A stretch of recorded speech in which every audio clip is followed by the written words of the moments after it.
2020 ഇറങ്ങിയ ഒരു അടിപൊളി ചൈനീസ് അഡ്വഞ്ചർ ത്രില്ലർ സിനിമയാണ് കിങ് ഓഫ് സ്നേക്സ്. പാമ്പ് കടിയേറ്റ് ഒരു കൂട്ടം പേര് അതിന്റെ മരുന്ന് കണ്ടെത്താൻ വേണ്ടി ഒരു കാട്ടിൽ പോയി. അവിടെ ഇരട്ടത്തലയുള്ള ഭീകരമായ ഒരു അനാക്കോണ്ടയുണ്ടായിരുന്നു. അങ്ങനെ അവരതിൽ നിന്നും രക്ഷപ്പെടാൻ ശ്രമിക്കുന്നതും അതിനിടയിൽ സംഭവിക്കുന്ന സാഹസികതകളുമാണ് സിനിമയുടെ ഇതിവൃത്തം.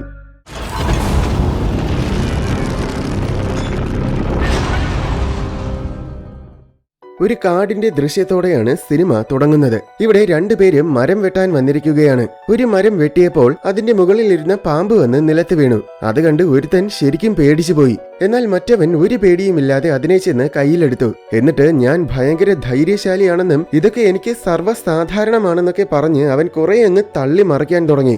അതിനിടയിൽ മിന്നൽ വേഗത്തിൽ ഒരു വലിയ അനാക്കോണ്ട വന്ന് പിന്നിൽ നിന്നവനെ പിടിച്ചുകൊണ്ടുപോയി. ഇവൻ തിരിഞ്ഞു നോക്കിയപ്പോ ആളെ കാണുന്നില്ല. ഇവൻ ഇതെവിടെ പോയെന്നോർത്ത് ചുറ്റും നോക്കിയപ്പോൾ പാമ്പ് കടിച്ചവൻ രക്തത്തിൽ കുളിച്ചു കിടക്കുന്നത് കണ്ടു. ഇത്രയും നേരം ഞാൻ വലിയ സംഭവമാണെന്നൊക്കെ പറഞ്ഞ് വീം പഠിച്ചുകൊണ്ട് നിന്നവൻ രക്തം കണ്ടതും പേടിച്ചു കിടന്ന് അലറാൻ തുടങ്ങി. സെക്കൻഡുകൾക്കുള്ളിൽ അനാക്കോണ്ട ഇവനെയും പിടിച്ചു. അടുത്ത് അന്ന് രാത്രി ഇതേ കാട്ടിലൂടെ തന്നെ പോയിക്കൊണ്ടിരിക്കുന്ന ഒരു ട്രെയിനാണ് കാണിക്കുന്നത്.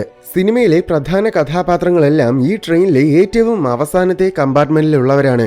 ആ കമ്പാർട്ട്മെന്റിലൂടെ ഒരു കുട്ടി സിഗരറ്റും മറ്റുമൊക്കെ വിൽക്കാൻ വേണ്ടി നടക്കുകയാണ്. ജെയിംസ് അവന്റെ നിന്ന് ഒരു സിഗരറ്റ് വാങ്ങിച്ചു. ഇവൻ പണത്തിനോട് ആർത്തിയുള്ള ഒരു ടൈപ്പ് ക്യാരക്ടറാണ്. എപ്പോഴും ഒരു പണപ്പെട്ടിയും കൊണ്ടാണ് നടക്കുന്നത് പോലും. കുറച്ച് പട്ടാളക്കാരും ഇരിപ്പുണ്ട്. വില്ലാണ് അവരുടെ ലീഡർ. വില്ലിന്റെ അടുത്തിരിക്കുന്ന ജിങ് അവന്റെ ഗേൾഫ്രണ്ടാണ്. ജിങ് ശരിക്കും ഈ കാട്ടിന് സമീപമുള്ള ഒരു ഗ്രാമത്തിലാണ് ജനിച്ചു വളർന്നത്. ഇടയ്ക്ക് ഒരു പട്ടാളക്കാരൻ ജനാല വഴി നോക്കിയപ്പോൾ പുറത്ത് നേരത്തെ കണ്ട അനാക്കോണ്ട ആരെയോ പിടിക്കുന്നത് കണ്ടു. ഒരു മിന്നായം പോലെയാണ് അത് കണ്ടത്. പിന്നെ നോക്കിയപ്പോൾ അതിനെ കാണുന്നുമില്ല. അതുകൊണ്ട് ഒരുപക്ഷെ അത് വെറുതെ തോന്നിയതായിരിക്കുമെന്ന് അവൻ കരുതി. കുറച്ചു കഴിഞ്ഞ് സിനിമയിലെ പ്രധാന കഥാപാത്രമായ ജോൺ ഈ കമ്പാർട്ട്മെന്റിൽ കയറി വന്നു. ഇവൻ കാട്ടിന് സമീപമുള്ള ഗ്രാമത്തിൽ ജീവിക്കുന്ന ഒരുത്തനാണ്. പാമ്പിറച്ചി, പാമ്പ് നെയ്യ്, പാമ്പ് പൊരിച്ചത്, കരിച്ചത്, അങ്ങനെ പാമ്പ് കൊണ്ടുണ്ടാക്കിയ സാധനങ്ങൾ വിൽക്കാനാണ് അവൻ വന്നത്. ഈ സമയം ജിങ് പുറത്തേക്ക് നോക്കിയിരിക്കുകയായിരുന്നു. പണ്ടിവിടെ പൂർണ്ണമായും വനമായിരുന്നു. എന്നാൽ ഇപ്പോ കാടിന്റെ നല്ലൊരു ശതമാനവും വെട്ടിത്തളിച്ചിരിക്കുകയാണ്. ഇങ്ങനെ പോയാൽ ഇനി അധികം വൈകാതെ ഈ കാട് മുഴുവൻ നശിക്കുമെന്ന് വിഷമത്തോടെ ജിങ് പറഞ്ഞു. പക്ഷെ അങ്ങനെ കാട്ടിലെ മരങ്ങൾ വെട്ടി വിൽക്കുന്നതിലൂടെ കിട്ടുന്ന കാശ് കൊണ്ടാണ് ഈ കാടിന് സമീപമുള്ള എല്ലാ ഗ്രാമവാസികളും ജീവിക്കുന്നത്. അതുകൊണ്ട് കാട് നശിക്കുന്നതോർത്ത് വിഷമിക്കേണ്ട കാര്യമില്ലെന്നാണ് വില്ല് പറയുന്നത്. അവരിങ്ങനെ സംസാരിച്ചുകൊണ്ടിരിക്കുന്നതിനിടയിൽ പുറത്തുനിന്നും എങ്ങനെയോ ഒരു പാമ്പ് അകത്ത് കയറി വന്നു. എന്നിട്ടത് പതിയെ പതിയെ ഇഴഞ്ഞ് വില്ലിന്റെ സീറ്റിൽ കയറി. അവസാനം അത് മുകളിൽ വന്ന് വില്ലിന്റെ മുഖത്ത് കൊത്താൻ നിന്നതും പെട്ടെന്ന് ജോൺ വന്ന് അതിനെ പിടിച്ചെടുത്ത് വില്ലിനെ രക്ഷിച്ചു. എല്ലാവരും ശരിക്കും ഞെട്ടിപ്പോയി. പക്ഷെ ഇത് ജോൺ വളർത്തുന്ന പാമ്പാണെന്നും രക്ഷിക്കാനായിട്ട് വന്ന് കാശ് തട്ടിയെടുക്കാൻ വേണ്ടി അവൻ തന്നെയായിരിക്കും ഇതിനെ തുറന്നു വിട്ടതെന്നുമാണ് വില്ല് കരുതുന്നത്. എന്നാൽ ഇത് തീവ്ര വിഷമുള്ള ഒരിനം പാമ്പാണ്. അതിനാൽ ആർക്കും തന്നെ ഇതിനെ വളർത്താൻ സാധിക്കില്ലെന്ന് ജോൺ പറഞ്ഞു. ജിങ്ങിനും ഈ പാമ്പിനെ കുറിച്ച് അറിയാമായിരുന്നു. അതുകൊണ്ട് അവളും ജോൺ പറഞ്ഞത് ശരിയാണെന്ന് പറഞ്ഞു. എന്നിരുന്നാലും വില്ലിന് ഇപ്പോഴും ജോണിനെ സംശയമാണ്. ശേഷം കുറച്ചു കഴിഞ്ഞതും പെട്ടെന്ന് ട്രെയിൻ നിന്നു. ഇവിടെ എന്തിനാണ് ട്രെയിൻ നിർത്തിയതെന്നോർത്ത് എല്ലാവരും ആശങ്കയോടെ നിൽക്കുകയായിരുന്നു. അപ്പോഴാണ് മുകളിലൂടെ എന്തോ ഒരു ജീവി ചലിക്കുന്ന ശബ്ദം കേട്ടത്. അതിന്റെ ഭാരം കാരണം മേൽക്കൂരയൊക്കെ ചുളുങ്ങി പോവുകയാണ്. അപ്പോൾ അതെന്തോ വലിയ ജീവിയാണെന്ന് എല്ലാവർക്കും മനസ്സിലായി. അതെന്താണെന്നറിയാനുള്ള കൗതുകത്തിൽ ഒരുത്തി ജനാല വഴി പുറത്ത് തലയിട്ട് നോക്കി. ഉടനെ ആ ജീവി അവളെ മുകളിലേക്ക് വലിച്ചെടുത്തു. സെക്കൻഡുകൾക്കുള്ളിൽ അവളുടെ രക്തം ജനാല വഴി ഒലിച്ചിറങ്ങി വന്നു. അത് കണ്ട് എല്ലാവരും പേടിച്ച് വിറച്ചു നിന്നു. അപ്പോൾ മുന്നിലുള്ള കമ്പാർട്ട്മെന്റിലുള്ളവരൊക്കെ അലറി വിളിക്കുന്ന ശബ്ദം കേട്ടു. എന്ത് ചെയ്യണമെന്നറിയാതെ എല്ലാവരും പകച്ചു നിന്നു. പെട്ടെന്ന് ജനാല വഴി ഒരുപാട് പാമ്പുകൾ കമ്പാർട്ട്മെന്റിൽ കയറി വരാൻ തുടങ്ങി. അത് കുറെ പേരെ കൊല്ലുകയും ചെയ്തു. ഒരുത്തനാണെങ്കിൽ പുറത്ത് ചാടി രക്ഷപ്പെടാൻ നോക്കി. എന്നാൽ അപ്പോഴാണ് പുറത്തെ അവസ്ഥ നമ്മൾ കാണുന്നത്. പുറത്ത് മൊത്തം പാമ്പുകളാണ്. പാമ്പുകളുടെ ഒരു വലിയ സമുദ്രം പോലെ തോന്നും. അവസാനം ജോണിന് ഒരു ഐഡിയ തോന്നി. അവൻ 5-6 പേരെ കൂട്ടുപിടിച്ച് കമ്പാർട്ട്മെന്റിന്റെ 4 കോണുകളിലും വെളുത്തുള്ളികൾ കടിച്ച് ചതച്ച് വാരി വിതറി. അപ്പോൾ പാമ്പുകളെല്ലാം പുറത്തു പോയി. അങ്ങനെ രക്ഷപ്പെട്ടു എന്ന് കരുതി നിൽക്കുമ്പോഴാണ് നേരത്തെ കണ്ട അനാക്കോണ്ട വാതിലും തകർത്തുകൊണ്ട് കയറി വന്നത്. അതിന് 2 തലയുണ്ട്. അത് വന്ന് ഓരോരുത്തരെയായിട്ട് പിടിച്ചു തിന്നാൻ തുടങ്ങി. എല്ലാവരും വേഗം മുന്നിലത്തെ കമ്പാർട്ട്മെന്റുകളിലേക്ക് ഓടി. ഓടുന്ന വഴിക്ക് പാമ്പ് കടിയേറ്റ് കുറെ പേര് മരിച്ചു കിടക്കുന്നത് കാണാം. അനാക്കോണ്ടയും അവരുടെ പിന്നാലെ തന്നെ ഉണ്ടായിരുന്നു. അവസാനം ഒരു കമ്പാർട്ട്മെന്റിലെത്തിയപ്പോൾ വാതിലടച്ച് ലോക്ക് ചെയ്തു. എന്നിട്ട് അത് തുറക്കാൻ പറ്റാത്ത രീതിയിൽ മേശകളൊക്കെ എടുത്ത് കുറുകെയിട്ടു.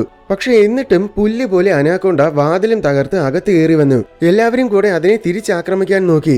പക്ഷെ അതിനെ ഒന്നും ചെയ്യാൻ പറ്റുന്നില്ല. അങ്ങനെ അവര് വീണ്ടും മുന്നിലോട്ടോടി. എഞ്ചിൻ റൂമിന്റെ താപനില കാരണം അതിന് ചുറ്റും പാമ്പുകൾ ഉണ്ടായിരുന്നില്ല. അങ്ങനെ അതുവഴി എല്ലാവരും പുറത്തിറങ്ങി ഓടി. അനാക്കോണ്ടയും പിന്നാലെ വരുന്നുണ്ട്. ഇടയ്ക്ക് ജെയിംസ് നിലത്ത് വീണതും ഒരു തീ അവനെ രക്ഷിക്കാൻ വന്നു. എന്നാൽ പിന്നാലെ പാമ്പ് വരുന്നത് കണ്ടിട്ട് ജെയിംസ് ആണെങ്കിൽ അവളെ പിടിച്ച് പാമ്പിനിട്ടു കൊടുത്തു. പാമ്പ് അവളെ തിന്നുന്ന തക്കത്തിൽ ജെയിംസ് പണപ്പെട്ടിയും എടുത്തുകൊണ്ട് രക്ഷപ്പെടുകയും ചെയ്തു. വേറെ ആരും അത് കണ്ടില്ല. ഒടുവിൽ ഓടി ഓടി ഒരിടത്തെത്തിയപ്പോൾ അവിടെ കുറെ വൈക്കോൽ കെട്ടുകൾ ഇരിക്കുന്നത് കണ്ടു. അപ്പോ ജോണിന് ഒരു ഐഡിയ തോന്നി. അവൻ ആ വൈക്കോല് മുഴുവൻ പാമ്പ് വരുന്ന വഴിയിൽ നിരത്തി. എന്നിട്ട് അതിൽ തീയിട്ടു. ആ തീ കാരണം പാമ്പിന് മുന്നോട്ട് വരാൻ സാധിച്ചില്ല. അങ്ങനെ അവര് വേഗം അവിടെ ഓടി രക്ഷപ്പെട്ടു. ഒരിടത്തും നിൽക്കാതെ അവര് പല മണിക്കൂറുകളോളം ഓടി. അപ്പോഴേക്കും പ്രഭാതമായി. ശേഷം കുറച്ചുനേരം അവരൊരിടത്തിരുന്ന് വിശ്രമിച്ചു. ഏകദേശം എല്ലാവർക്കും പാമ്പ് കടി ഏറ്റിട്ടുണ്ട്.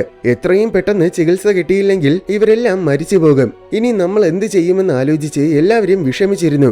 ഭാഗ്യത്തിന് ജോണിന്റെ ഗ്രാമം ഇവിടുന്ന് വളരെ അടുത്താണ്. അവിടെ വൈദ്യന്റെ പക്കൽ ഇതിനുള്ള മരുന്നുണ്ടായിരിക്കും. അതുകൊണ്ട് നമുക്കെല്ലാവർക്കും അങ്ങോട്ട് പോകാമെന്ന് ജോൺ പറഞ്ഞു. അങ്ങനെ എല്ലാവരും കൂടെ ജോണിന്റെ ഗ്രാമത്തിലേക്ക് പോയി. എന്നാൽ ഗ്രാമത്തിലെത്തിയപ്പോൾ ഗ്രാമത്തിലുടനീളം കുറെ പേര് മരിച്ചു കിടക്കുന്നത് കണ്ടു. വീടുകളിലൊന്നും ജീവനുള്ള ആരെയും കാണുന്നില്ല. ജോണ് ആകെ ടെൻഷനിലായി. അവൻ ഓടിച്ചെന്ന് ഗ്രാമത്തിന് മധ്യത്തിലുള്ള വൈദ്യശാലയിൽ നോക്കിയപ്പോൾ കുറച്ച് ഗ്രാമവാസികൾ അവിടെ ഉണ്ടായിരുന്നു. ആ കൂട്ടത്തിൽ തന്റെ അമ്മയെ കണ്ടപ്പോഴാണ് ജോണിന് സമാധാനമായത്. ഇവിടെ എന്താണ് സംഭവിച്ചതെന്ന് ജോൺ അമ്മയോട് ചോദിച്ചു. സംഭവം ഇന്നലെ രാത്രി ഈ ഗ്രാമത്തിലും കുറെ പാമ്പുകൾ വന്നിരുന്നു. ഫ്ലവർ സ്നേക്സ് എന്ന ഒരിനം പാമ്പുകളാണ് വന്നത്. അതേ ഇനം പാമ്പുകളാണ് ഇന്നലെ രാത്രി ട്രെയിനിലുള്ളവരെ കടിച്ചത്. അത് വളരെ തീവ്രമായ വിഷമുള്ള ഒരിനം പാമ്പാണ്. അവയുടെ കടി ഒരുപാട് തവണ കിട്ടിയവരാണ് പുറത്ത് മരിച്ചു കിടക്കുന്നത്. അങ്ങനെ കാര്യങ്ങളെല്ലാം അമ്മ പറഞ്ഞു കൊടുത്തു. പക്ഷേ ഫ്ലവർ സ്നേക്സ് കാട്ടിലെ മലയിടുക്കുകളിലെ ഇരുട്ടിൽ ജീവിക്കുന്നവയാണ്. അവ ഒരിക്കലും കാട്ടിന് പുറത്തു വരാറില്ല. പിന്നെ എന്തുകൊണ്ടായിരിക്കും അവ പുറത്തു വന്നതെന്ന് അത്ഭുതത്തോടെ ജിങ് ചോദിച്ചു. അപ്പോൾ ജോൺ ഒരു കാര്യം പറഞ്ഞു. ഈ ഇടയായിട്ട് കാട്ടിലെ മരങ്ങളെല്ലാം വൻതോതിൽ വെട്ടി നശിപ്പിക്കുന്നുണ്ട്. അനന്തരഫലമായിട്ട് കാടിന്റെ മൊത്തം ആവാസ വ്യവസ്ഥകളും തകരാൻ തുടങ്ങിയിരിക്കുകയാണ്. ഒരുപക്ഷെ അങ്ങനെ ഫ്ലവർ സ്നേക്സിന്റെ ആവാസ വ്യവസ്ഥയും തകർന്നു കാണും. അതുകൊണ്ടായിരിക്കും അവ ഇങ്ങനെ കാട്ടിന് പുറത്തിറങ്ങിയതെന്നാണ് ജോണിന്റെ നിഗമനം. ശേഷം ഇരട്ട തലയുള്ള അനാക്കോണ്ട ഇവിടെയും വന്നിരുന്നോ എന്ന് ജോൺ അമ്മയോട് ചോദിച്ചു. പക്ഷെ അങ്ങനെ ഒരു പാമ്പിനെ കുറിച്ച് ഇവിടെയുള്ളവർക്ക് യാതൊരു ഐഡിയയുമില്ല. അപ്പോൾ നിങ്ങൾ ഇങ്ങനെ സംസാരിച്ച് നിൽക്കാതെ എത്രയും വേഗം ഞങ്ങൾക്ക് മരുന്ന് നൽകാൻ ജെയിംസ് പറഞ്ഞു. മരുന്ന് ആ പാനയിലുണ്ടെന്ന് ജോണിന്റെ അമ്മ ചൂണ്ടിക്കാണിച്ചു. ഉടനെ ട്രെയിനിൽ പാമ്പ് കടിയേറ്റവരെല്ലാം ചെന്ന് ആ മരുന്നെടുത്ത് കുടിച്ചു. അങ്ങനെ അവര് രക്ഷപ്പെട്ടു എന്ന് വിചാരിച്ചപ്പോഴാണ് വൈദ്യൻ മറ്റൊരു കാര്യം പറഞ്ഞത്. ഫ്ലവർ സ്നേക്സിന്റെ വിഷം അതിതീവ്രമാണ്. അതിനാൽ ഈ മരുന്ന് കുടിച്ചാൽ വിഷത്തിന്റെ തീവ്രത 2 ദിവസത്തേക്ക് കുറയുമെന്നല്ലാതെ വിഷബാധ മാറുകയില്ല. അത് കേട്ടപ്പോൾ എല്ലാവരും ആകെ പരിഭ്രാന്തിയിലായി. ഇനി നമ്മൾ എന്ത് ചെയ്യുമെന്ന് ജിങ് ചോദിച്ചു. അപ്പോൾ സെർപ്പൻ ഫ്ലവർ എന്നൊരു അപൂർവ ഇനം പുഷ്പമുണ്ട്. അതെടുത്ത് അരച്ചു കുടിച്ചാൽ ഈ വിഷബാധ പൂർണ്ണമായി മാറുമെന്ന് വൈദ്യൻ പറഞ്ഞു കൊടുത്തു. പക്ഷെ അത് സ്നേക്ക് വാലി എന്ന മലയിൽ മാത്രമേ കിട്ടുകയുള്ളൂ. ആ മല വളരെ വളരെ ഡേഞ്ചറസ് ആയ മലയാണ്. അങ്ങോട്ട് പോയിട്ടുള്ള ആരും തന്നെ ഇതുവരെ തിരിച്ചു വന്നിട്ടില്ല. എന്നിരുന്നാലും ഇവർക്ക് പോകാതെ വേറെ നിവർത്തിയില്ല. കാരണം ഇപ്പോൾ ഈ ഗ്രാമത്തിലുള്ളവരിൽ ഭൂരിപക്ഷം പേർക്കും ഇന്നലെ പാമ്പ് കടി കിട്ടിയിട്ടുണ്ട്. ട്രെയിനിൽ നിന്ന് വന്നവരുടെ അവസ്ഥയും അത് തന്നെയാണ്. അതുകൊണ്ട് ഞാൻ പോകാമെന്ന് ജോൺ പറഞ്ഞു. അതിനു പിന്നാലെ വേറെയും കുറെ പേര് ജോണിന്റെ കൂടെ പോകാൻ തയ്യാറായി. ജോൺ, ജിങ്, ജെയിംസ്, വില്ലിന്റെ 3 പട്ടാളക്കാര്, ട്രെയിനിലുള്ള കുറച്ചുപേര്, പിന്നെ ഗ്രാമത്തിലുള്ള കുറച്ചുപേര്, അങ്ങനെ വലിയൊരു ടീം സ്നേക്ക് വാലിയിലേക്ക് പോകാൻ തയ്യാറായി. ശേഷം അധികം സമയം കളയാതെ അവരെല്ലാം കൂടെ യാത്രയായി. കുറെ കിലോമീറ്ററുകൾ നടന്ന ശേഷം വൈകുന്നേരമായപ്പോൾ 2 ചങ്ങാടങ്ങൾ ഉണ്ടാക്കി ഒരു നദിയിലൂടെ യാത്ര തുടങ്ങി. എന്നാൽ ഒരിടത്തെത്തിയപ്പോൾ നദിക്കടിയിലൂടെ വലിയൊരു അനാക്കോണ്ട വന്നു. പക്ഷെ അവരത് ശ്രദ്ധിച്ചില്ല. അത് വെള്ളത്തിനടിയിലൂടെ വന്ന് ഒരുത്തനെ പിടിച്ചുകൊണ്ടുപോയി. ആർക്കും തന്നെ അവനെ രക്ഷിക്കാൻ പറ്റിയില്ല. നിമിഷങ്ങൾക്കകം അത് വീണ്ടും വെള്ളത്തിനടിയിലൂടെ വന്നു. അത് കണ്ടതും ഒരുത്തൻ കമ്പിയെടുത്ത് അതിനെ കുത്തിക്കൊല്ലാൻ നോക്കി. പക്ഷെ കുത്തുകൊണ്ടത് ചങ്ങാടം കെട്ടിയിരുന്ന കയറിലാണ്. അനന്തരഫലമായിട്ട് കയറ് പൊട്ടി ആ ചങ്ങാടം തകർന്നു. പിന്നെ അവരും കൂടെ നീന്തി മറ്റേ ചങ്ങാടത്തിൽ കയറി. വീണ്ടും അവര് കുറച്ചുനേരം അനാക്കോണ്ടയുമായിട്ട് പൊരുതി. ഒടുവിൽ ഇതിനെ ഇന്ന് കൊന്നിട്ട് തന്നെ കാര്യമെന്നും പറഞ്ഞ് വില്ല് ഒരു ചെറിയ ബോംബ് എടുത്ത് അതിനെ എറിയാൻ നോക്കി. പക്ഷെ ആ മണ്ടന്റെ വെപ്രാളം കാരണം കയ്യിൽ നിന്നും തെന്നി ചങ്ങാടത്തിൽ തന്നെയാണ് ആ ബോംബ് വീണത്. പെട്ടെന്ന് എല്ലാവരും വെള്ളത്തിൽ ചാടി രക്ഷപ്പെട്ടു. അവര് നീന്തി കുറച്ചകലെ എത്തിയതും ചങ്ങാടം പൊട്ടിച്ചിതറി. ഇതില് കോമഡി എന്താന്ന് വെച്ചാൽ വെള്ളത്തിൽ ചാടി നീന്തിയതിന്റെ പകുതിയുടെ പകുതി സമയം കൊണ്ട് അവർക്ക് ആ ബോംബ് എടുത്തെറിഞ്ഞ് അനാക്കോണ്ടയെ കൊല്ലാമായിരുന്നു. പക്ഷെ ഈ കൂട്ടത്തിൽ ഒരാൾക്ക് പോലും അങ്ങനെ ചെയ്യാനുള്ള ബോധമില്ലായിരുന്നു. കിഴങ്ങന്മാര്. എന്തായാലും നീന്തി കരയിൽ കയറിയിട്ട് നോക്കിയപ്പോൾ വെള്ളം നനഞ്ഞ് ജോണിന്റെ മാപ്പ് മൊത്തം നശിച്ചു പോയിരിക്കുകയാണ്. മാപ്പില്ലാതെ സ്നേക്ക് വാലിയിലേക്ക് പോകാനുള്ള വഴി ഇതിലാർക്കും തന്നെ അറിയില്ല. സ്നേക്ക് വാലിക്ക് സമീപം ഉപേക്ഷിക്കപ്പെട്ട പഴയൊരു അമ്പലമുണ്ട്. അവിടം വരെ പോകാനുള്ള വഴി ജോണിനറിയാം. അതുകൊണ്ട് നമുക്ക് ആദ്യം ആ അമ്പലം വരെ പോകാം. എന്നിട്ട് അവിടുന്ന് പിന്നെ പല ടീമുകളായിട്ട് പിരിഞ്ഞ് പല വഴിക്ക് പോയി സെർപ്പൻ ഫ്ലവേഴ്സ് തേടാമെന്ന് ജോൺ പറഞ്ഞു. എന്തായാലും പുഷ്പം കിട്ടിയേ പറ്റൂ, അതുകൊണ്ട് അങ്ങനെ തന്നെ ചെയ്യാമെന്ന് എല്ലാവരും കൂടെ തീരുമാനിച്ചു. ശേഷം അവര് വീണ്ടും യാത്രയായി. ഒരിടത്തെത്തിയപ്പോൾ ഒരുത്തന്റെ തലയിൽ 2 തുള്ളി രക്തം വന്നു വീണു. ഇതെവിടുന്ന് വന്നാണെന്നറിയാൻ മുകളിൽ നോക്കിയപ്പോൾ മരങ്ങളിൽ ഒരുപാട് ശവശരീരങ്ങൾ പൊതിഞ്ഞ് കെട്ടിത്തൂക്കിയിരിക്കുന്നത് കണ്ടു. സംഭവം ഇത് ബ്ലാക്ക് വിഡോ എന്ന ഒരിനം ചിലന്തികളുടെ പണിയാണ്. വളരെ അപകടകാരികളായ ചിലന്തികളാണ് ബ്ലാക്ക് വിഡോസ്. അവ നമ്മളെ കണ്ടാൽ നമ്മുടെ കാര്യം തീരുമാനത്തിലാകും. അതിനാൽ ആരും ശബ്ദമുണ്ടാക്കാതെ മുന്നോട്ട് നടക്കാൻ ജോൺ പറഞ്ഞു. അങ്ങനെ പേടിച്ച് എല്ലാവരും നിശബ്ദരായിട്ട് മുന്നോട്ട് പോകുന്നതിനിടയിൽ മുകളിൽ നിന്നും ഒരു കരിയില വന്ന് വീഴുന്ന ശബ്ദം കേട്ട് പേടിച്ചു പോയ ഒരു മിലിറ്ററിക്കാരൻ പെട്ടെന്ന് ഇലയെ വെടിവെച്ചു. ആ ശബ്ദം കേട്ട് ഉടനെ ചിലന്തികളെല്ലാം പുറത്തു വരാൻ തുടങ്ങി. നിമിഷ നേരം കൊണ്ട് ആയിരക്കണക്കിന് ചിലന്തികൾ അവരെ ആക്രമിക്കാൻ വന്നു. എല്ലാവരും ജോണിന്റെ പിന്നാലെ പെട്ടെന്ന് അവിടെ ഓടി രക്ഷപ്പെട്ടു. പക്ഷെ അതിനിടയിൽ ഒരു മിലിറ്ററിക്കാരനെ ചിലന്തികൾ പിടികൂടി. സെക്കൻഡുകൾ കൊണ്ട് തന്നെ അവനെ ചിലന്തികളെല്ലാം കൂടെ തിന്നു തീർക്കുകയും ചെയ്തു. ശേഷം പല മണിക്കൂറുകളുടെ യാത്രയ്ക്കൊടുവിൽ രാത്രി ആയപ്പോഴാണ് അവര് ജോൺ പറഞ്ഞ അമ്പലത്തിലെത്തിയത്. അപ്പോൾ നല്ല മഴ പെയ്യുന്നുണ്ടായിരുന്നു. തൽക്കാലം ഇന്ന് നമുക്ക് ഇവിടെ തങ്ങാമെന്ന് അവര് തീരുമാനിച്ചു. അങ്ങനെ അകത്ത് കയറി നോക്കിയപ്പോൾ ഇവിടെ ആരോ താമസിച്ചിരുന്നതിന്റെ ചില അടയാളങ്ങൾ കണ്ടു. പക്ഷെ ചുറ്റും നോക്കിയിട്ട് ആരെയും കണ്ടില്ല. അത് വളരെ വിചിത്രമായിട്ട് അവർക്ക് തോന്നി. എന്നിരുന്നാലും ആരും അത് വലിയ കാര്യമാക്കിയില്ല. എല്ലാവർക്കും നല്ല വിശപ്പുണ്ട്. അതുകൊണ്ട് അവർ ആഹാരമൊക്കെ പാചകം ചെയ്ത് കഴിച്ചു. അതിനിടയിൽ ഗ്രാമവാസികൾ ഈ അമ്പലത്തിന്റെ ഐതിഹ്യ കഥകളൊക്കെ മറ്റുള്ളവർക്ക് പറഞ്ഞുകൊടുത്തു. ഇതെല്ലാം അമ്പലത്തിന് പുറത്ത് കാട്ടിനുള്ളിൽ ഇരുന്ന് ആരോ നിരീക്ഷിക്കുന്നുണ്ടായിരുന്നു. ശേഷം എല്ലാവരും ചെന്ന് കിടന്നുറങ്ങി. എന്നാൽ ഉറങ്ങിക്കിടക്കുമ്പോൾ വല്ല പാമ്പെങ്ങാനും വന്ന് എന്നെ കടിച്ചാലോ എന്ന് പേടിച്ചിട്ട് ഒരുത്തൻ മാത്രം ഉറങ്ങാതെ ഇരുന്നു. അങ്ങനെ ഇരിക്കുന്നതിനിടയിൽ കുറെ നേരം കഴിഞ്ഞതും അവനൊരു നിഴൽ കണ്ടു. ഉടനെ ഞാൻ പ്രേതത്തിനെ കണ്ടു എന്നും പറഞ്ഞ് അവൻ കിടന്ന് അലറാൻ തുടങ്ങി. അത് കേട്ട് എല്ലാവരും ഞെട്ടി ഉണർന്നു. പക്ഷെ അവര് നോക്കിയപ്പോൾ ആരെയും കണ്ടില്ല. ഇവൻ ഉറക്കത്തിൽ വല്ല സ്വപ്നമെങ്ങാനും കണ്ടതായിരിക്കുമെന്ന് കരുതി എല്ലാവരും അവനെ വഴക്ക് പറഞ്ഞു. എന്നാൽ ഉടനെ അമ്പലത്തിന് പുറത്ത് ആരോ ഓടുന്ന ശബ്ദം കേട്ടു. എല്ലാവരും പേടിച്ചു നിന്നപ്പോൾ ജോൺ മാത്രം ഓടിച്ചെന്ന് പുറത്തു നോക്കി. പുറത്തും ആരെയും കണ്ടില്ല. അപ്പോഴാണ് അവിടെ ഒരു കാൽപ്പാട് കിടക്കുന്നത് അവൻ ശ്രദ്ധിച്ചത്. അങ്ങനെ അവൻ അത് ഫോളോ ചെയ്ത് പോയപ്പോൾ ഒരു പെട്ടിയുടെ മുന്നിലെത്തി. സംശയം തോന്നി അവൻ ആ പെട്ടി തുറന്നു നോക്കി. അത് അണ്ടർഗ്രൗണ്ട് ചാമ്പറിലേക്ക് പോകാനുള്ള ഒരു വാതിലാണെന്ന് അവന് മനസ്സിലായി. അത് തുറന്ന് അവൻ അകത്ത് കയറി. ഉടനെ അപ്രതീക്ഷിതമായിട്ട് ഒരു കുള്ളൻ പിന്നാലെ വന്ന് ജോണിന്റെ കഴുത്തിൽ കത്തിവെച്ചു. എന്നാൽ തൊട്ടു പിന്നാലെ വില്ല് വന്ന് കുള്ളന്റെ തലയിൽ തോക്ക് ചൂണ്ടി. എന്നിട്ട് നീ ആരടാന്ന് ചോദിച്ചു. സംഭവം ഹെൻറി എന്നാണ് ഇവന്റെ പേര്. ഇവനാണ് നേരത്തെ കാട്ടിലിരുന്ന് എല്ലാവരെയും നിരീക്ഷിച്ചുകൊണ്ടിരുന്നത്. കാട്ടിൽ കയറി അമൂല്യമായ മരങ്ങളും മറ്റുമൊക്കെ വെട്ടിയെടുത്തിട്ട് അതൊക്കെ മറിച്ച് വിറ്റ് കാശുണ്ടാക്കുന്ന ഒരു കള്ളനാണ് ഈ കുള്ളൻ. കാട്ടിൽ വരുമ്പോൾ രാത്രി സമയം സാധാരണ ഈ അമ്പലത്തിലാണ് ഇവൻ തങ്ങുന്നത്. ജോണും കൂട്ടരും വരുന്ന ശബ്ദം കേട്ടപ്പോൾ അത് കൊള്ളക്കാരി വല്ലതുമായിരിക്കുമെന്ന് കരുതി പേടിച്ചിട്ടാണ് ഹെൻറി അമ്പലത്തിൽ നിന്ന് മാറി ഇവിടെ വന്ന് ഒളിച്ചിരുന്നത്. എന്തായാലും നിങ്ങൾ എന്തിനാണ് ഇവിടെ വന്നതെന്ന് ഹെൻറി ചോദിച്ചു. അപ്പോൾ ജെയിംസ് കാര്യങ്ങളെല്ലാം പറഞ്ഞു കൊടുത്തു. എന്നിട്ട് സ്നേക്ക് വാലിയിലേക്ക് പോകാനുള്ള വഴി താങ്കൾക്ക് അറിയാമോ എന്ന് ചോദിച്ചു. ഈ കാട്ടിൽ എനിക്കറിയാത്ത ഒരു വഴിയുമില്ലെന്ന് ഹെൻറി പറഞ്ഞു. അങ്ങനെയെങ്കിൽ പിന്നെ സെർപ്പന്റ് ഫ്ലവേഴ്സ് ഉള്ള സ്ഥലത്തേക്ക് ഞങ്ങളെ കൂട്ടിക്കൊണ്ടു പോകാമോ എന്ന് ജോൺ ചോദിച്ചു. എനിക്ക് നല്ലൊരു തുക തന്നാൽ കൊണ്ടുപോകാമെന്ന് ഹെൻറി പറഞ്ഞു. എല്ലാവരും അത് സമ്മതിച്ചു. കാരണം അതല്ലാതെ വേറെ നിവർത്തിയില്ലല്ലോ. അങ്ങനെ അടുത്ത ദിവസം രാവിലെ തന്നെ അവര് ഹെൻറിയുടെ കൂടെ യാത്രയായി. കുറച്ച് മണിക്കൂറുകൾ നടന്ന് അവസാനം അവര് സ്നേക്ക് വാലിയിലെത്തി. അവിടെ ഒരു വലിയ ഗുഹയുണ്ട്. അതിനുള്ളിലാണ് സെർപ്പന്റ് ഫ്ലവേഴ്സ് ഉള്ളത്. പക്ഷെ അത് ഭയങ്കര ഡേഞ്ചറസ് ആയ ഒരു ഗുഹയാണ്. അകത്ത് കയറി കഴിഞ്ഞാൽ പിന്നെ നമ്മൾ തിരിച്ചു വരാനുള്ള സാധ്യതയില്ല. അതിനാൽ ആലോചിച്ചൊരു തീരുമാനമെടുക്കാൻ ഹെൻറി പറഞ്ഞു. പക്ഷെ ഫ്ലവേഴ്സ് കിട്ടിയില്ലെങ്കിൽ എന്തായാലും അവര് മരിക്കും. അതുകൊണ്ട് പിന്നെ കൂടുതലൊന്നും ആലോചിക്കാതെ ഉള്ളിൽ കയറാമെന്ന് തന്നെ എല്ലാവരും തീരുമാനിച്ചു. അങ്ങനെ എല്ലാവരും കൂടെ അകത്ത് കയറി. ഗുഹയുടെ എൻട്രൻസ് ഒരു വലിയ ടണലാണ്. അതിലൂടെ നടക്കുന്നതിനിടയിൽ ടണലിന്റെ മേൽക്കൂര നിറയെ വവ്വാലുകൾ തൂങ്ങിക്കിടക്കുന്നത് അവര് ശ്രദ്ധിച്ചു. അത് സാധാരണ വവ്വാലുകളല്ല, വേണമെങ്കിൽ മനുഷ്യരെയും പിടിച്ച് തിന്നുന്ന വാമ്പയർ വവ്വാലുകളാണ്. ഭാഗ്യത്തിന് അവയെല്ലാം ഉറക്കത്തിലാണ്. അതുകൊണ്ട് ജീവൻ വേണമെങ്കിൽ എല്ലാവരും ശബ്ദമൊന്നും ഉണ്ടാക്കാതെ നടക്കണമെന്ന് ഹെൻറി പറഞ്ഞു. ശേഷം കുറച്ചു ദൂരം പോയതും മുന്നിൽ അഗാധമായ വലിയൊരു കുഴി കണ്ടു. അത് കടന്നപ്പുറത്തെത്താൻ ഒരു പാലമുണ്ട്. പക്ഷെ അത് മൊത്തം പൊട്ടിപ്പൊളിഞ്ഞു കിടക്കുകയാണ്. അതിനാൽ അതിൽ കയറാൻ എല്ലാവർക്കും പേടി തോന്നി. എന്നാൽ സെർപ്പന്റ് ഫ്ലവേഴ്സ് എടുക്കണമെങ്കിൽ നിങ്ങൾ ഈ പാലം കടന്നേ പറ്റുമെന്ന് ഹെൻറി പറഞ്ഞു. എന്നിട്ട് അവൻ നിസ്സാരം പോലെ പാലം കടന്നപ്പുറത്തെത്തി.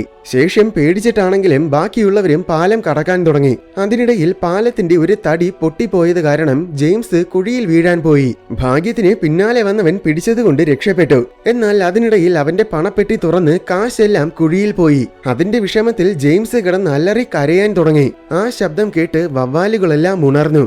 അവ പറന്നു വരുന്ന ശബ്ദം കേട്ടതും ഉടനെ എല്ലാവരും വേഗം പാലം കടന്നു. അവസാനം 2 പട്ടാളക്കാരും കൂടെ ഉണ്ടായിരുന്നു.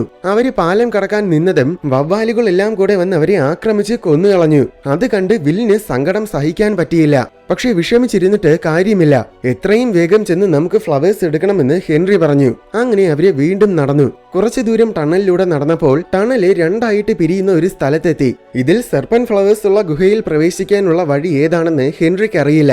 അതുകൊണ്ട് നമുക്ക് 2 ടീമുകളായിട്ട് പിരിഞ്ഞ് 2 വഴിക്ക് പോകാമെന്ന് ഹെൻറി പറഞ്ഞു. എന്നിട്ട് ഹെൻറി കുറച്ചുപേരെയും കൊണ്ട് ഇടതുവശത്തെ ടണലിലൂടെ പോയി. ജോണും ജിങ്ങും വില്ലും പിന്നെ ജെയിംസും വലത് ടണലിലൂടെയും പോയി. ജോണും കൂട്ടരും പോയതായിരുന്നു ശരിക്കുമുള്ള വഴി. അവര് സെർപ്പന്റ് ഫ്ലവേഴ്സ് ഉള്ള ഗുഹയിലെത്തി. പൂക്കൾ കണ്ടതും എല്ലാവർക്കും സന്തോഷമായി. അവിടെ വലിയൊരു കുഴിയുണ്ട്. ആ കുഴിയുടെ ചുമരിലാണ് പൂക്കൾ ഉള്ളത്. പക്ഷേ പ്രശ്നം എന്താന്ന് വെച്ചാൽ കുഴി നിറയെ പാമ്പുകളാണ്. എന്തായാലും നീ തിരിച്ചുപോയി ബാക്കിയുള്ളവരെ കൂടെ വിളിച്ചുകൊണ്ട് വരാൻ ജോൺ വില്ലിനോട് പറഞ്ഞു. ശേഷം സകല ധൈര്യവും കൈവരിച്ച് ജോൺ തന്നെ കുഴിയുടെ ചുമരിലേക്ക് ചാടിക്കേറി. ഈ സമയം ഹെൻറി ബാക്കിയുള്ളവരെയും കൊണ്ട് മറ്റേ ടണലിലൂടെ വേറൊരു ഗുഹയിലെത്തി. എന്നാൽ അത് ശരിക്കും ഒരു ട്രാപ്പ് ആയിരുന്നു. ഈ ഗുഹയിലാണ് നമ്മൾ ആദ്യം കണ്ട ഇരട്ട തലയുള്ള ഭയാനകമായ അനാക്കോണ്ടയുള്ളത്. അങ്ങനെ അനാക്കോണ്ട അവരെ ആക്രമിക്കുന്ന തക്കത്തിൽ ഹെൻറി അവിടുന്ന് രക്ഷപ്പെട്ടു. ബാക്കി എല്ലാവരും കൂടെ അനാക്കോണ്ടയെ പല രീതിയിലും തിരിച്ചാക്രമിക്കാൻ നോക്കി. പക്ഷെ എന്തൊക്കെ ചെയ്തിട്ടും അതിനെ കാര്യമായ പരിക്കുകളൊന്നും പറ്റുന്നില്ല. ഇടയ്ക്ക് പലരെയും അത് കൊന്നുകളയുന്നുണ്ട്. അവസാനം ഒരുത്തി ചാടി വന്ന് അനാക്കോണ്ടയുടെ തലയിൽ ഒരു കത്തി കുത്തി ഇറക്കി. പക്ഷെ അതും അനാക്കോണ്ടയ്ക്ക് ഏറ്റില്ല. അതിന് കൂടുതൽ ദേഷ്യം വരികയാണ് ചെയ്തത്. അങ്ങനെ അത് വന്ന് അവളെ വരിഞ്ഞു മുറുക്കി കൊന്നുകളഞ്ഞു. ആ തക്കത്തിൽ അവശേഷിച്ച 2 പേർക്കും അവിടെ നോടി രക്ഷപ്പെടാൻ പറ്റി. ഈ സമയം ഇവിടെ ജോൺ പൂക്കൾ പറിക്കുകയായിരുന്നു. അപ്പോഴാണ് ഹെൻറി വില്ലിനെയും കൊണ്ട് അവിടെ വന്നത്. ഹെൻറി എങ്ങനെയോ വില്ലിന്റെ തോക്ക് പിടിച്ച് വാങ്ങിയിരിക്കുകയാണ്. അത് വെച്ച് അവൻ എല്ലാവരെയും ഗൺ പോയിന്റിൽ നിർത്തി. എന്നിട്ട് അവൻ ചില കാര്യങ്ങൾ പറഞ്ഞു. സംഭവം സെർപ്പന്റ് ഫ്ലവേഴ്സ് പല കോടികൾ വില വരുന്ന വളരെ അപൂർവമായ പുഷ്പങ്ങളാണ്. ലോകത്തിൽ ആകെ ഈ ഗുഹയിൽ മാത്രമേ ഇവയുള്ളൂ. ഇരട്ട തലയുള്ള അനാക്കോണ്ട യഥാർത്ഥത്തിൽ പല നൂറ്റാണ്ടുകളായിട്ട് ഈ കാട്ടിൽ ജീവിക്കുന്നുണ്ടായിരുന്നു. പക്ഷെ അത് ഒരിക്കലും ഈ ഗുഹ വിട്ട് പുറത്തു പോയിട്ടില്ല. പണ്ട് ഗുഹയിൽ നിറയെ സെർപ്പന്റ് ഫ്ലവേഴ്സ് ഉണ്ടായിരുന്നു. അതായിരുന്നു ഇരട്ട തലയൻ അനാക്കോണ്ടയുടെ ആഹാരം. പക്ഷേ ഈയിടെ കാട്ടിലെ വനനശീകരണം രൂക്ഷമായതിനാൽ ഇവിടുത്തെ ആവാസ വ്യവസ്ഥ മൊത്തം തകർന്നുപോയി. അനന്തരഫലമായിട്ട് സെർപ്പന്റ് ഫ്ലവേഴ്സ് എല്ലാം നശിക്കാനും തുടങ്ങി. അങ്ങനെ ആഹാരമില്ലാത്തതിനാൽ ഇര പിടിക്കാൻ വേണ്ടിയിട്ടാണ് അനാക്കോണ്ട ഈ ഗുഹ വിട്ട് പുറത്തിറങ്ങാൻ തുടങ്ങിയത്. ഇവിടെ എന്തായാലും അനാക്കോണ്ട ഉണ്ടായിരിക്കുമെന്ന് ഹെൻറിക്ക് അറിയാമായിരുന്നു. അതിന്റെ കണ്ണ് വെട്ടിച്ച് പൂക്കളും പറിച്ച് ഇവിടുന്ന് രക്ഷപ്പെടാൻ പറ്റില്ലെന്നും അവൻ അറിയാം. അങ്ങനെ അതിന്റെ ശ്രദ്ധ തിരിക്കാൻ വേണ്ടിയിട്ടാണ് നേരത്തെ കുറച്ചുപേരെ കൊണ്ട് അതിന്റെ ഗുഹയിൽ ഇട്ടുകൊടുത്തത്. ഇനി അധികം താമസിക്കാതെ ഈ ഗുഹയിലും അത് വരും. അതിനു മുന്നേ പൂക്കളും കൊണ്ട് ഇവിടുന്ന് രക്ഷപ്പെടണമെന്നാണ് ഹെൻറിയുടെ പ്ലാൻ. അതുകൊണ്ട് കൂടുതൽ സമയം കളയാതെ പെട്ടെന്ന് അവിടെയുള്ള സെർപ്പന്റ് ഫ്ലവേഴ്സ് മൊത്തം പറിച്ചെടുത്തോണ്ട് വരാൻ ഹെൻറി ജോണിനോട് പറഞ്ഞു. അല്ലെങ്കിൽ ഇവരെല്ലാം കൊന്നുകളയുമെന്ന് പറഞ്ഞ് ഭീഷണിപ്പെടുത്തുകയും ചെയ്തു. അപ്പോൾ വില്ല് ഹെൻറിയെ ആക്രമിക്കാൻ നോക്കി. ഉടനെ ഹെൻറി അവന്റെ കാലിൽ വെടിവെച്ചു. ഇനി എന്തായാലും വേറെ നിവർത്തിയില്ലെന്ന് ജോണിന് മനസ്സിലായി. അതുകൊണ്ട് അവൻ ഹെൻറി പറഞ്ഞതുപോലെ അവിടെ ഉണ്ടായിരുന്ന മൊത്തം പൂക്കളും പറിച്ച് ബാഗിലാക്കി. പിന്നെ തിരിച്ചു ചാടി വന്നിട്ട് ആ ബാഗ് ഹെൻറിക്ക് നൽകി. എന്നാൽ ഹെൻറി ബാഗും കൊണ്ട് അവിടുന്ന് രക്ഷപ്പെടാൻ നിന്നതും അവിടെ അനാക്കോണ്ട എത്തി. വന്ന ഉടൻ തന്നെ അത് ഹെൻറിയെ പിടിച്ച് കൊന്നുകളഞ്ഞു. അതിനിടയിൽ ബാഗ് തെറിച്ചു ചെന്ന് കുഴിയിൽ വീഴാൻ പോയി. ഭാഗ്യത്തിന് അതൊരു വേരിൽ കുടുങ്ങിയിരുന്നത് കൊണ്ട് കുഴിയിൽ പോയില്ല. പണക്കൊതിയനായ ജെയിംസ് വേഗം ചെന്നതെടുക്കാൻ നോക്കി. പക്ഷേ വെപ്രാളത്തിൽ അയാള് കാല് തന്നെ കുഴിയിൽ വീണു. ശേഷം ജോണും ജിങ്ങും കൂടെ ആ ബാഗ് എടുത്തു. എന്നിട്ട് അവിടെ നിറങ്ങി ഓടി. അപ്പോഴേക്കും ഹെൻറിയെ തിന്നു തീർത്തിട്ട് അനാക്കോണ്ട വീണ്ടും അവരെ ആക്രമിക്കാൻ വന്നു. നേരത്തെ വെടി കിട്ടിയതുകൊണ്ട് വില്ലിന് വേഗത്തിൽ നടക്കാൻ കഴിയുന്നില്ല. ജോണും ജിങ്ങും കൂടെ വളരെ കഷ്ടപ്പെട്ടിട്ടാണ് അവനെയും ചുമന്നുകൊണ്ട് പോകുന്നത്. ഇങ്ങനെ പോയാൽ തീർച്ചയായും അനാക്കോണ്ട വന്ന് ഇവരെ എല്ലാവരെയും പിടിക്കും. അതുകൊണ്ട് വിൽ ഒരു ബോംബ് കയ്യിൽ എടുത്തിട്ട് ഞാൻ ഇവിടെ നിന്ന് അതിനെ കൊല്ലാം, ആ തക്കത്തിൽ നിങ്ങൾ രക്ഷപ്പെട്ടോളൂ എന്ന് പറഞ്ഞു. വേറെ നിവർത്തിയില്ലാതെ വില്ലിനെ അവിടെ ഉപേക്ഷിച്ചിട്ട് മറ്റു 2 പേരും അവിടെ ഓടി. ഓടുന്ന വഴിക്ക് നേരത്തെ മറ്റേ ഗുഹയിൽ നിന്നും രക്ഷപ്പെട്ട 2 പേരെയും കണ്ടു. ഇവിടെ അനാക്കോണ്ട അടുത്തെത്തിയതും ഉടനെ വില്ല് ബോംബ് പൊട്ടിച്ചു. അങ്ങനെ അനാക്കോണ്ടയുടെ കഥ അവസാനിച്ചു എന്നാണ് ബാക്കി 4 പേരും കരുതിയത്. എന്നാൽ പൊട്ടിത്തെറിയിൽ അനാക്കോണ്ടയ്ക്ക് കാര്യമായിട്ടൊന്നും സംഭവിച്ചില്ല. അത് വീണ്ടും അവരെ ആക്രമിക്കാൻ വന്നു. അങ്ങനെ 4 പേരും കൂടെ വീണ്ടും അവിടെ നോടി. അതിനിടയിൽ ഒരുത്തനെ അത് പിടിച്ച് കൊന്നുകളഞ്ഞു. എന്നിട്ട് ബാക്കിയുള്ളവരെ തുരത്തി. അവരെ പല രീതിയിലും അതിനെ ആക്രമിച്ചെങ്കിലും അതിനെ കൊല്ലാൻ പറ്റുന്നില്ല. അവസാനം ജോണിന് ഒരു ഐഡിയ തോന്നി. അവൻ പൂക്കൾ കാണിച്ച് അനാക്കോണ്ടയുടെ ശ്രദ്ധ പിടിച്ചു പറ്റി. അപ്പൊ അത് ജോണിനെ ഫോളോ ചെയ്തു. അവൻ അതിനെയും കൊണ്ട് നേരത്തെ പൂക്കൾ പറിച്ചെടുത്ത ഗുഹയിലേക്കാണ് പോയത്. അവിടെ ചെറിയ കുറെ ഇടുക്ക് വഴികൾ ഉണ്ടായിരുന്നു. അവൻ അവയ്ക്കിടയിലൂടെ പല തവണ ചുറ്റിക്കറങ്ങി ഓടി. അങ്ങനെ അവന്റെ പിന്നാലെ വന്ന അനാക്കോണ്ട അനങ്ങാൻ പറ്റാത്ത രീതിയിൽ ആ ഇടുക്ക് വഴികൾക്കിടയിൽ കുടുങ്ങിപ്പോയി. ആ തക്കത്തിൽ അവനൊരു വാളെടുത്ത് അനാക്കോണ്ടയുടെ 2 തലയും വെട്ടിക്കളഞ്ഞു. അങ്ങനെ അവസാനം ഇരട്ടത്തലയൻ അനാക്കോണ്ടയെ അവർ ശരിക്കും കൊന്നു. ഒടുവിൽ ജോണും ജിങ്ങും പിന്നെ വേറൊരുത്തനും മാത്രമാണ് രക്ഷപ്പെട്ടത്. അവരെ പൂക്കളും കൊണ്ട് തിരിച്ച് ജോണിന്റെ ഗ്രാമത്തിൽ വന്നു. അവിടുത്തെ വൈദ്യൻ അത് വെച്ച് വിഷബാധ മാറ്റാനുള്ള മരുന്നുണ്ടാക്കി. അങ്ങനെ പാമ്പ് കടിയേറ്റ് എല്ലാവരും രക്ഷപ്പെട്ടു. ആ സന്തോഷത്തിൽ എല്ലാവരും കൂടെ അവിടെ നിന്ന് ആഘോഷിക്കുന്ന രംഗത്തോടെ സിനിമ അവസാനിക്കുകയാണ്.